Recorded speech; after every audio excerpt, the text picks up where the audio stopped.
i-add. Amo na naisip mo nga hindi mo pag-i-add kay abi nyo gi-unfriend ta ka mo or gi-block. Yes, of course. Which is ang akong account reported to. Munta Wala man ko kabalo ba ko sa to. bisan walang nakabalo nag-initiate nga i-friend ko ni Biba si something wrong or ana anong ingato man ang isa ka account ana good. Ay, Lagi nako. na nagsagi sa isip ninyo. Hindi ko. Amo gid na gali ko Kay kay hindi basi kung importante. basi kung nag-block ka gali mo, day kung di ako takon na huyan. How? Do wala ta pinagsamahan eh.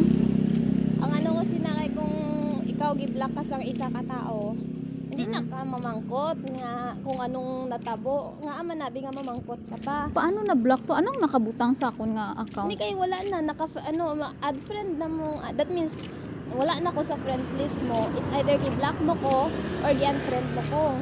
Which is nga reported man tong isa ko ka account.